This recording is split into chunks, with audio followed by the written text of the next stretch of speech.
Hi friends, welcome back to my channel. இன்றைக்கி நம்ம பார்க்க போகிறது இந்த வருஷம் வர மகாலட்சுமி விரதம் எப்படி செஞ்சோம் அப்படிங்கிறது தான். இது எப்போதுமே வருஷம் எங்களுக்கு தெரிஞ்சவங்க வீட்டில் தான் போய் பண்ணுறது. ஸோ அவங்களுக்கு ஹெல்ப் பண்ண நானும் கிளம்பிட்டேன். மத்தியானத்துக்கு மேலே தான் ஸ்டார்ட் பண்ணேன். அவங்க நெய்வேத்தியத்துக்கான எல்லா பொருள் எல்லாம் ரெடி பண்ணி வச்சுட்டு அவங்க ஃப்ரெண்ட்ஸ் 2 பேரை வர சொல்லியிருந்தாங்க. ஸோ அவங்க சமையல் எல்லாமே பார்த்துக்கிட்டாங்க. இந்த வாட்டி நான் பூஜை இதில் ஹெல்ப் பண்ண போயிட்டேன். ஏன்னா கொஞ்சம் லேட்டானதா, அதனால் நான் பூஜையில் அவங்களுக்கு ஹெல்ப் பண்ணிகிட்டு இருந்தேன். அவங்க ஃப்ரெண்ட்ஸ் சமையலுக்கான எல்லா நெய்வேத்தியத்துக்கும் எல்லாமே செஞ்சுட்டு இருந்தாங்க. ஸோ எல்லாமே முடிச்சுட்டு நான் வீட்டுக்கு போயிட்டு ரெடி ஆகிட்டு ஈவினிங் போல் கிளம்பி வந்தாச்சு. வரதுக்கு முன்னாடி எங்கள் ஃப்ளாட்லேயே பூஜை வச்சுருந்தாங்க. ஸோ அங்கேயும் கலந்தது நான் ஷார்ட்ஸாக கூட போட்டிருப்பேன். ஸோ பார்த்துருப்பீங்க. ஸோ அதை முடிச்சுட்டு அப்படியே அடுத்து இங்கே வந்தாச்சு. அம்மனை பார்த்திங்கன்னா சூப்பராக அலங்காரம் பண்ணியிருந்தாங்க. வருஷமும் ரொம்ப ரொம்ப அழகாக இருப்பாங்க பார்க்குறதுக்கு. இதெல்லாம் நாங்கள் சின்ன வயசில் இருந்தப்போ எங்கள் ஊர்லலாம் இந்த மாதிரியான பழக்கம்லாம் கிடையாது. இந்த மாதிரி விஷயமே இங்கே கல்யாணம் ஆகி இங்கே சென்னைக்கு வந்ததுக்கு அப்புறம் தான் எனக்கு இந்த விஷயங்கள் எல்லாமே தெரியும். ஸோ கிட்டத்தட்ட ஒரு 3 வருஷமாக நானும் இங்கே 3 வருஷமாக 4 வருஷமாக வந்துட்டுருக்கேன். ஸோ ரொம்ப பிடிச்சிருக்கும். இது செய்யும்போது பார்த்திங்கன்னா ஏதோ ஒரு நமக்குள்ளே ஒரு காம்னஸ் கிடைக்கும், அப்படி தான் சொல்லலாம். ஸோ அவங்களுக்கு ரொம்ப பிடிக்கும். அவங்களும் ஊரில் இங்கேன்னு மாற்றி வந்துட்டு இருந்தாங்க. அதனால எல்லாமே ப்ரிப்ரேஷன்ஸ் எல்லாமே லாஸ்ட் மினிட்டில் தான் பண்ணி முடித்தாங்க.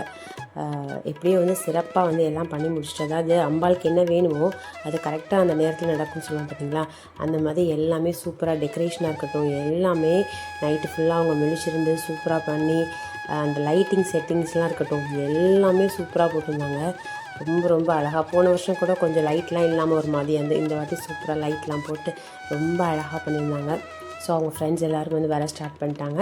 ஒவ்வொருத்தவங்களாம் சாமிக்கு அலங்காரம் பண்ணிக்கிறத பார்த்துட்டு ஆரத்திலாம் எடுப்பாங்க.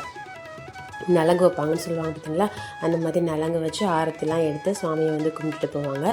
ஸோ இந்த வரலட்சுமி பூஜை ஏன் பண்ணுறாங்க அப்படின்னு பார்த்திங்கன்னா, நம்ம குடும்பத்தில் ஒற்றுமையாக இருக்கணும், செல்வம் ஆரோக்கியம் இது எல்லாமே நிலச்சிருக்கணும் அப்படிங்கிறதுக்கு ஒரு சின்ன அந்த காலத்துலேருந்தே இது மாதிரிலாம் பண்ணியிருக்காங்க. ஸோ அதை அவங்களும் வருஷம் தவறாமல் பண்ணிகிட்ருக்காங்க. இதில் எல்லா பெண்களுக்கும் பார்த்திங்கனாக்கா இந்த மஞ்சள் கயிறு வச்சு சரடு கட்டிடுவாங்க. அப்புறம் வெத்தலை பாக்கு, தாம்பூலம் இதெல்லாம் கொடுப்பாங்க. இந்த வாட்டி ஒரு வெண்கல டம்ளர் அந்த மாதிரி கொடுத்துருந்தாங்க. ஸோ எல்லாேருக்கும் அதாவது ஒரு சின்ன கிஃப்டாக கொடுக்கணும். எது வேணாலும் கொடுக்கலாம், நம்மளால் முடிஞ்சதை கொடுக்கலாம். ஸோ அப்படிங்கிறப்போ ஒருத்தவங்களுக்கு நம்ம கொடுத்து அதில் நமக்கு ஒரு சந்தோஷம் கிடைக்கும் பார்த்திங்களா, அதுக்கு தான் இந்த மாதிரியான சில ஃபார்மாலிட்டிஸ்லாம் வச்சுருக்காங்க. ஸோ நம்மளால் முடிஞ்சது ஒரு சின்ன ஒரு பொருளாக கூட இருக்கலாம், இல்லை நம்மளால் எவ்வளோ முடியுதோ அது செய்யலாம். ஸோ அது ஒவ்வொரு பெண்களுக்கும் கொடுத்து வழிபடும் போது அவங்களுக்கு நல்ல ஒரு விஷயங்கள்லாம் இருக்கும், அப்படிங்கிற ஒரு ஆசீர்வாதம் கிடைக்கும் அப்படிங்கிறது ஒரு நம்பிக்கை. ஸோ அதனால் எல்லாேருக்கும் கொடுத்துட்டு எல்லோரும் ஹாப்பியாவாங்க, நம்மளும் ஹாப்பி அப்படிங்கிறது தான். ரொம்பவே நல்லாயிருக்கும் இந்த ஃபங்க்ஷன் பார்க்கும்போது. எங்கள் வீட்டு குட்டீஸையும் கூட்டிகிட்டு போயிருந்தேன். ஸோ அங்கேயும் பார்த்திங்கனாக்கா சேட்டை பண்ணிட்டு தான் இருந்தார் நம்ம ஆள். இங்கிட்டு ஓடுறதும் அங்கிட்டு ஓடுறதும் ஏதாவது சேட்டை பண்ணிகிட்டே இருந்தான். அதெல்லாம் நாங்கள் பொருட்படுத்திக்கல, சின்ன பசங்க இப்படி தான் இருப்பாங்கன்னு சொல்லிட்டு அதையும் விட்டுட்டு நாங்கள் சாமி கும்பிட்டாச்சு. அப்புறம் இவங்களும் பார்த்திங்கனாக்கா சமையலில் ஹெல்ப் பண்ண வந்திருந்தவங்க தான்.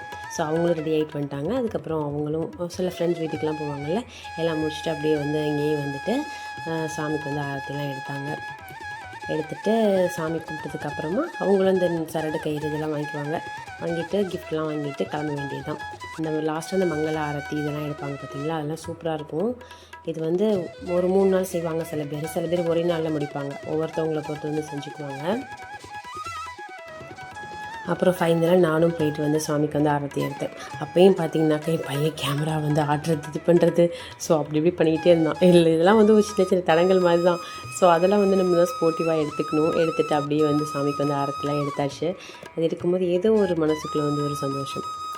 நம்ம ஒரு கோயிலுக்கு போயிட்டு ஒரு நிம்மதி கிடைக்கும்னு சொல்லுவோம் பார்த்திங்களா, அந்த மாதிரி இந்த சாமிக்கு அந்த ஆரத்தி இதெல்லாம் எடுக்கும்போது கிடைக்கிது ஒரு டிவைன் ஒரு ஃபீல், அது கிடைக்கிது கண்டிப்பாக. ஸோ அந்த ஆரத்தில் எடுக்கும்போது ரொம்ப மனசுக்கு சந்தோஷமாக இருந்தது. அதுக்கப்புறம் பசங்களையும் கூப்பிட்டு சாமி கும்பிட்டுட்டு சாப்பாடெலாம் செஞ்சுருந்தாங்க. எல்லாமே சாப்பிட்டுட்டு நாங்கள் வீட்டிலேருந்து கிளம்புறதுக்கே பார்த்திங்கனாக்கா ஒரு 11:30 ஆகிடுச்சு.